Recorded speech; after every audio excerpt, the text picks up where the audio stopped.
Hello everyone, my name is Thorsten Hübsch. Welcome to this video session today about SAP Focused Build. We are going to have an experience exchange today from an agile S/4HANA implementation project. And basically what I want to present to you is some insights from the past project where we used this tool. And in the next minutes, I will give you there an overview on that. So basically, what are the challenges of an implementation project?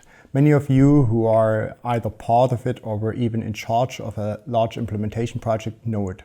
So you have always the challenge to manage business processes. Not only the business processes as they are, but also as they evolve, but also then getting the approval for a finalized business process and then passing over to the requirements which you want to later on implement or customize in the SAP system.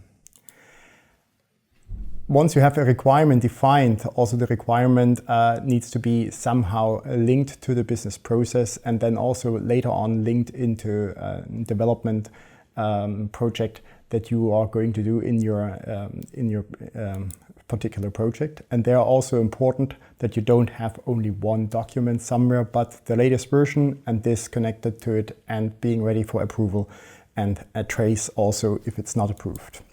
Further, there are many documentations flying around, functional documentations, technical documentations, and so forth. It's very cumbersome to keep track on it, and also that you are probably you probably know of these challenges that these need to be managed quite thoroughly.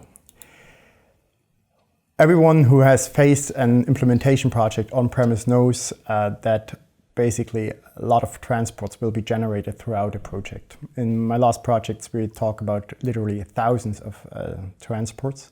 And these transports are also very, very challenging to manage, also in a sense of which of these transports are forming the next release, which of these transports will go into the next system, and eventually then also in the productive system.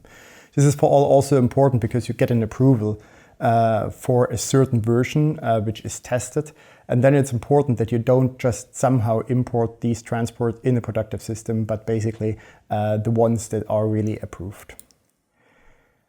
When we talk about transports and approval, we also talk about tests. So it's important to manage these tests, and basically everyone knows that if you want to approach a real agile project, you also face the necessity of so-called regression tests, where you basically retest the things from the past. So you will not be able to avoid to automate the testing.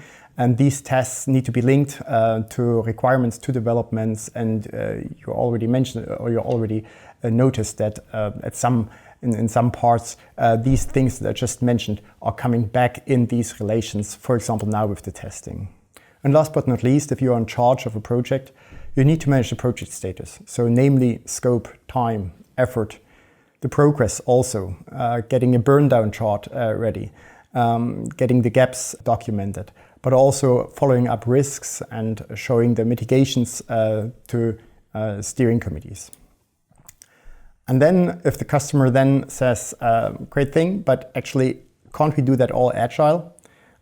You really see that it's becoming a real challenge, because in agile projects things go quite differently, and that in conjunction with an SAP project is also something which only a few people manage.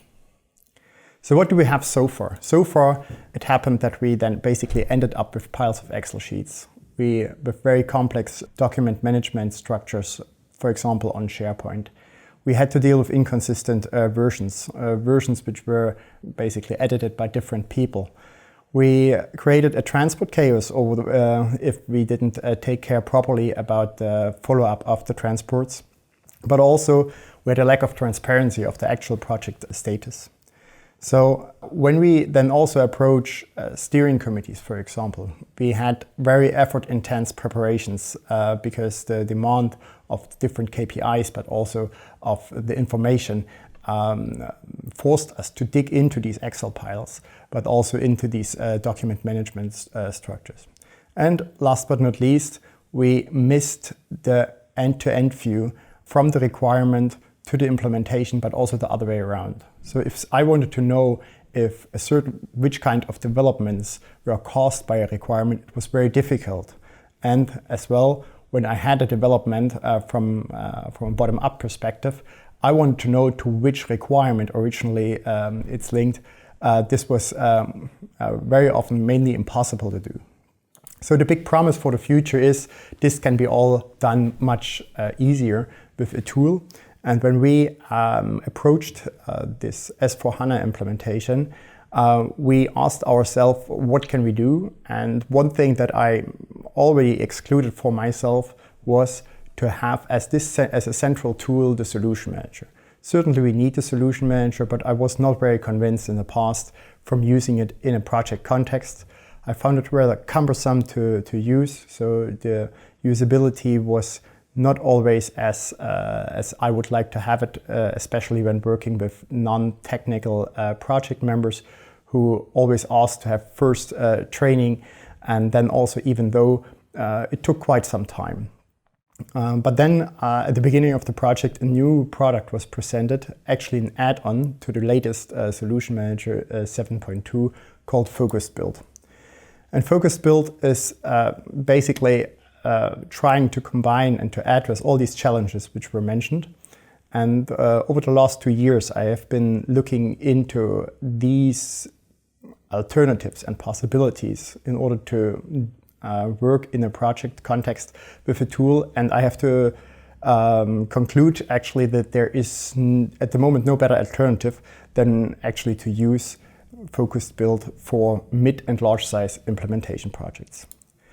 But let's first check what is Focused Build actually.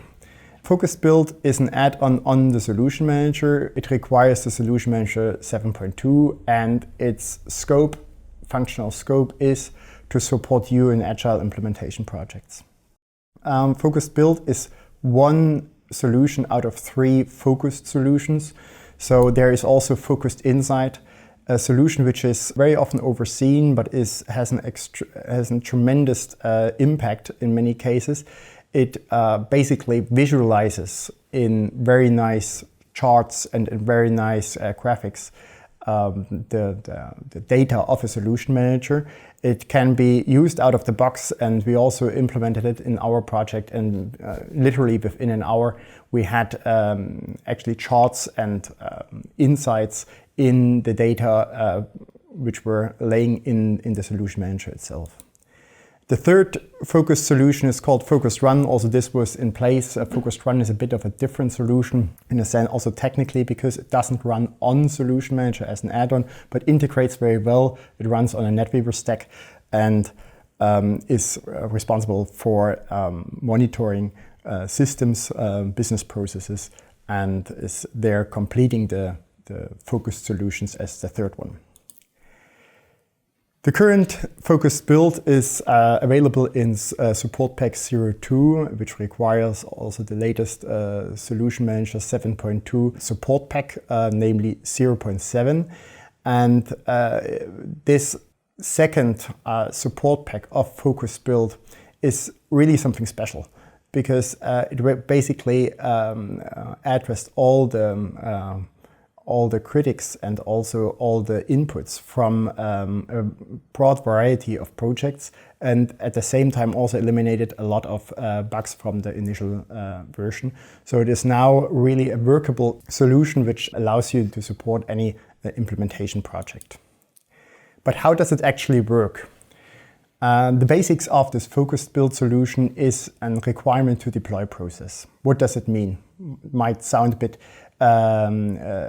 bit sophisticated, but it's actually quite easy. The question is, how do you get from your requirement after you defined your business process to the development, and basically then also to the deployment of this development so it can be used productively. It all starts on the level of the PMO, which is the Project Management Office, which creates a project plan, subdivides it in waves and sprints, as we know it from agile projects. And then the business team is conducting so-called discovery workshops for these requirements. It runs through the solution and discusses with the business side of the customer which requirements along this business processes are needed.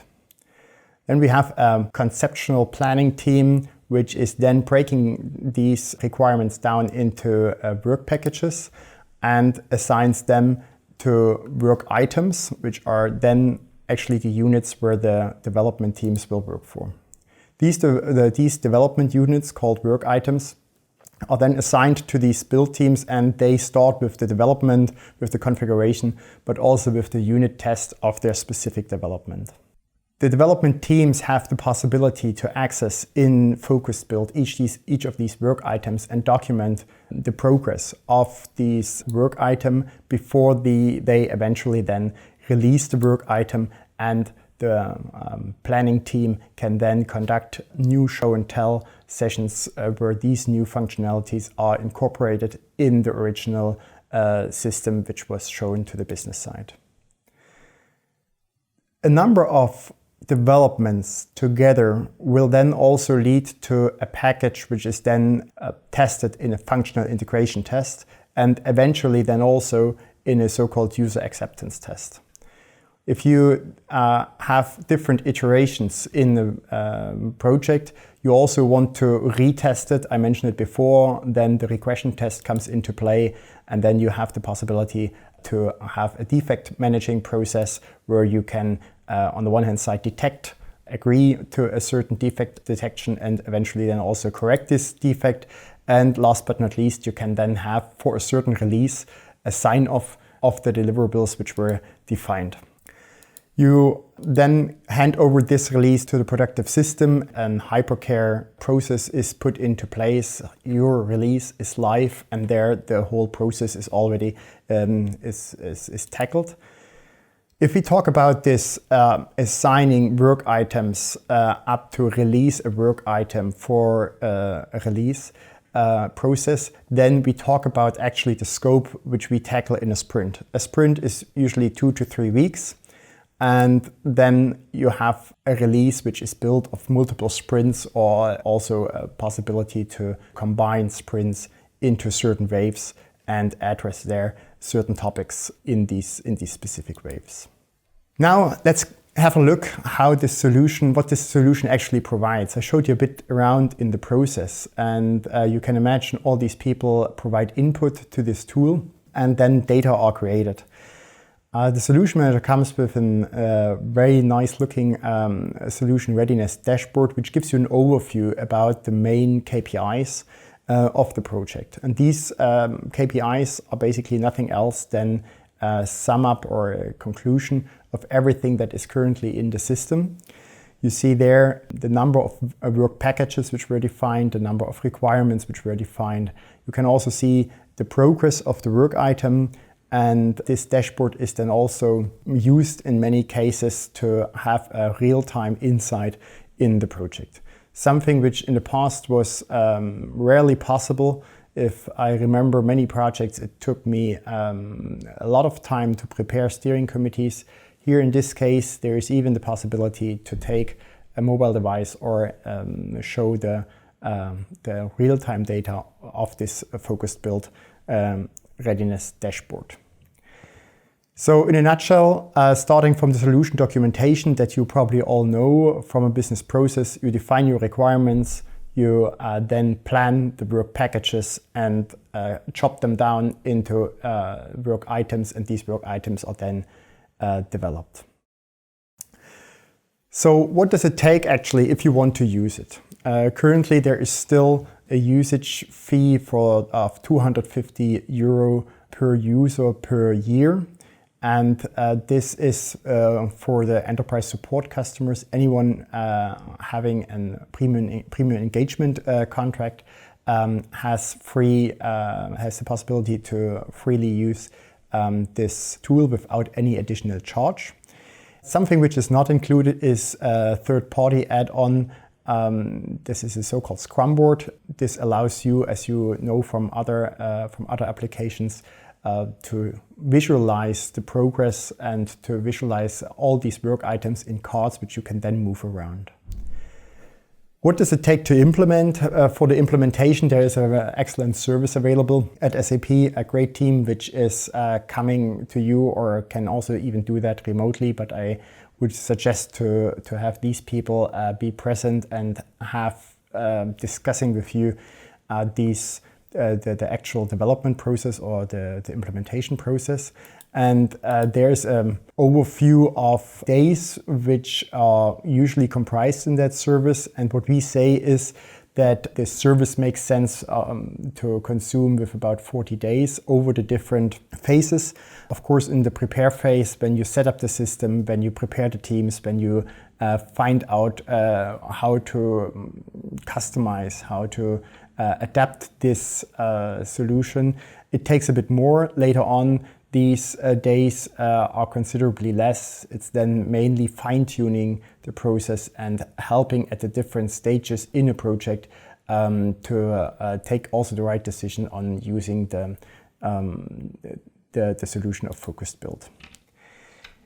You can also basically implement that by yourself if you are capable enough to work with the Solution Manager, because there's all the documentation is there around, and so configuring it is actually not a big deal. It is recommended to have at least 12 days of support if you are not having a Solution Manager expert in-house. This is basically 5 days of technical setup and 7 days of solution validation, which is basically saying to discuss with you in workshops how best to use at the different stages the tool. And that brings us also already to the lessons learned from past projects. So one of the big lessons learned for me was in that project not to consider the tool as golden bullet, but to set the expectations correctly. The tool is supporting agile implementations. It is not Excel, it is not MS Project or a Kanban tool in order to navigate or to manage all your administrative work in a project, but is specifically addressing the challenges that I initially outlined in integrating all these project elements together with the actual implementation of an SAP system. It is also very important to understand the product vision and the idea, how it's supposed to be used, and then to match whether this is also a way that you want to walk during a project. So that means if your way of working does not match at all the idea of the tool, then it's not wise to take the tool, because then the tool becomes more a burden than actually a benefit and support for you. So I highly recommend to check first if there is a match between the approach that you are taking in the project and the idea of the project. Focused Build provides and comes with a lot of user guides. These user guides are, of course, generic. So that means they give an abstract way how you can actually make use of this tool. However, every user will tailor it to a way that he has his own organization, he has his own role definition, and so forth. It is very important also for the acceptance of that tool in the project team that you create an own user guide where everyone knows who needs to do what at which time and how these different steps are actually working. So there I would put a lot of focus on, because also if later on in the project people will join and you have already elaborated a certain way of working with that tool, it is then also important that these new people get a chance to be onboarded quite quickly, instead of then basically being thrown in front of that tool which has been already elaborated for quite some time. Further, it's also important to decide for the correct user structure. What do I mean by that? There are different ways of using the tool. One possibility is that you basically grant to all the users all the different functionalities and allow them to cover all kinds of activities in the project. Another possibility is to say I centralize the very expert tasks and leave only to the teams, to the development teams, a small and narrow amount of functionalities which allow them, for example, to update work items. Specifically, that means that you would, for example, centralize the administration of transports. You would also centralize the structuring of work packages and work items. In this way, you would then have, in a very small group of experts, the possibility to shape and to follow a certain design guideline that you want to apply in a project. This is definitely something which I would suggest. I would not go for an approach that many users can do everything or are also responsible for everything, because then the system becomes very quickly difficult to manage because simply different inputs are given which are not comparable anymore. Last but not least, it's important to define upfront the reporting needs. These kinds of tools come very often with the demand of getting all the different questions you can think of out of the tool. This leads usually to a high workload on the people exporting data, trying to track or even build inside the solution manager these things. There I would strongly suggest to come up with the core key performance indicators for the project upfront, define them, and then have the necessary reports developed in order to get them, and not basically to start every week all over again with the discussion on that. We also defined a number of questions which were important to ask upfront and to answer upfront in order to check whether the Solution Manager Focus Build is well set up. So the question is, how do you want to use that in the show and tell session? So you want to show the processes, and you want then to identify at which points in the business process, for example, requirements have to be defined. So how do you integrate that? How do you do the wave planning in Focused Build? How do you make use of a Focused Build in the daily Scrum? And then for all these different questions, defining your answers, and then doing also an run-through, an end-to-end run-through if this is working for you, and have that then also documented, for example, with short videos, demo videos, in order to help people who also will be onboarded, for example, later on, then to dive into the project quite quickly and to accommodate to the way of working of the project. Important is also that you close down the partner systems, like the S4 system, the MDG system, which is connected to the Solution Manager, because you have one instance which is in charge of transporting. That is Solution Manager with Focused Build. If you allow transports in the systems directly, the Solution Manager and Focused Build will get confused, and this will not help to have a smooth process and to organize the transports and basically benefit from this tool.